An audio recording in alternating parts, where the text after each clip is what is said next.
कृष्णाय वासुदेवाय हरे परमात्मने प्रणतक्लेशनाशाय गोविंदाय नमो नमः। सर्वेभ्यो नमः।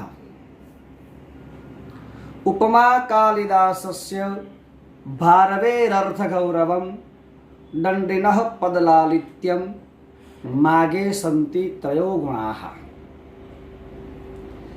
इस श्लोक द्वारा कवि कह रहे हैं कि सबसे अच्छी जो उपमा काव्य में जो कोई दे सकता है या दी थी वो कालिदास है। कालिदास जैसी उपमा कोई कवि आज तक दे ही नहीं सका। इसका एक अभिज्ञान शाकुंतल का एक श्लोक में कह रहा हूं।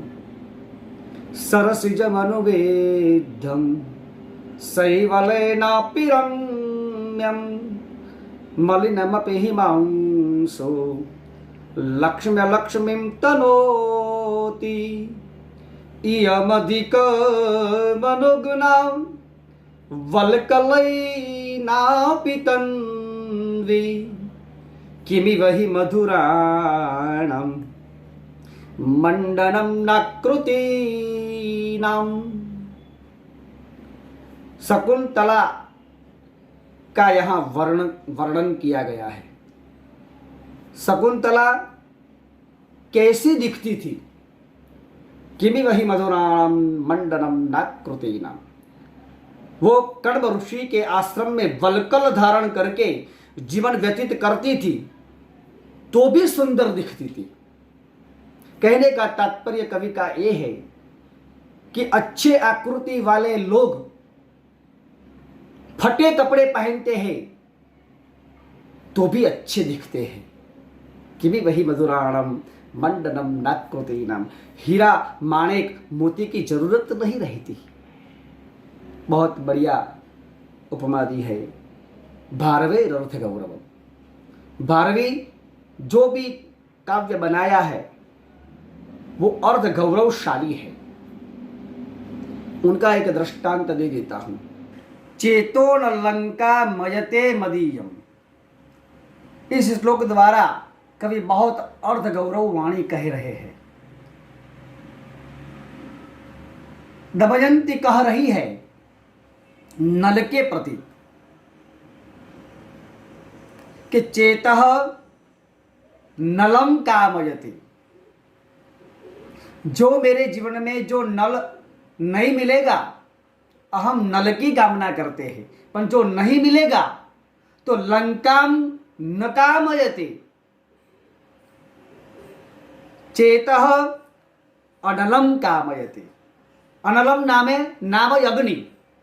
जो मुझे मेरे जीवन में नल नहीं मिलेगा तो मैं अग्नि को प्राप्त करूंगी।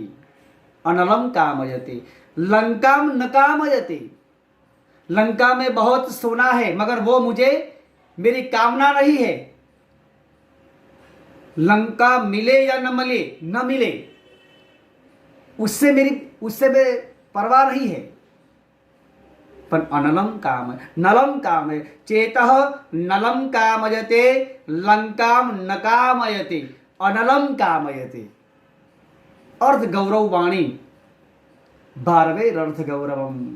भारवी ने जो भी काव्य लिखा है अर्थ गौरव वाणी इसकी है। पांडव स्वर्ग अवत्तीन्द्र तपत्विनः वयम हनामदुषतः सर्वं स्वार्थं समीहते।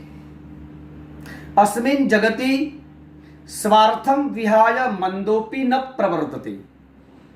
इस श्लोक द्वारा कवि कह रहे हैं कि स्वार्थ के बिना मंद बुद्धि वाला व्यक्तिपन कार्य नहीं करता।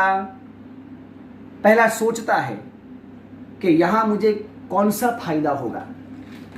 फायदा हो तो ही मैं इसका काम करूं, नहीं तो नहीं। दिमाग वाला तो करता ही है पर बिना दिमाग वाला भी वही सोचता है। आगे बहुत अच्छा लिखा है यजतः पांडव स्वर्ग।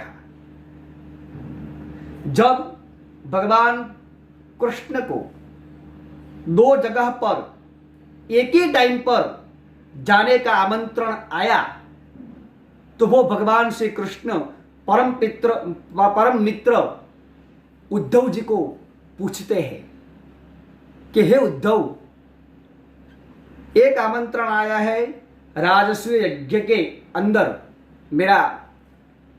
मेरी अर्चना होने वाली है वहां, और दूसरी जगह पर जो 16,000 कन्याओं को बांध रखा है वो छुड़ाने के लिए आया है, तो पहले मैं कहां जाऊं? शिशुपाल आदि, जरासंध, चेदी सब राजाओं युद्ध के लिए मुझे ललकार रहे हैं। तो उद्धव जी ने बहुत बढ़िया जवाब दिया, यजतः पांडव स्वर्गः। हे भगवान कृष्ण, पांडव लोग यज्ञ करें, अवत्पिंद्र तपत्पिनः, इंद्र स्वर्ग का राज्य करे, सूर्य पूरे जगत को प्रकाशित करे, सब लोग अपने अपने काम में व्यस्त रहे, और हम दिशतः पांडव स्वर्गः, हम यजतः पांडव स्वर्गः अवत्पिंद्र तपत्पिनः वयम हनाम दिशतः, और हम सब जो दुष्ट लोग हैं, हमारे दुश्मन है, इस दुश्मन को हम मारें। आप पहले राजस्व यज्ञ में जाएंगे, क्यों कि आप राजस्व यज्ञ में जाएंगे तो आपका बहुमान होगा, और वो बहुमान शिशुपाल, जरासंध, चेदी आदि राजाओं सहन नहीं कर सकेंगे, और बिना मांगे आपको युद्ध मिल जाएगा। इसलिए आप राजस्व यज्ञ में जाए। कितनी अर्थ गौरव वाणी है। उपमा कालिदासस्य भारवेरर्थ गौरवम दंडिनः पदलालित्यम मागे शंति त्रयो गुणाः। एक तात्पर्य ये है कि कालिदास में उपमा, कालिदास की उपमा बहुत अच्छी है। भारवी का अर्थ गौरव है, और दंडी कवि में पदलालित्य बहुत अच्छा है। वो तीनों एक एक कवियों में गुण है, तो वो सब मिलाकर माघ में तीनों गुण है। माघ कवि जो है वो जो काव्य बनाता है, इसको उपमा भी अच्छी है, अर्थ गौरव वाणी भी है, और पद लालित्य भी है। आज इतना ही, कल हम भगवत की तरफ व्याख्यान करेंगे, बोलेंगे, कहेंगे। सबको मेरा प्रणाम। जय श्री कृष्ण।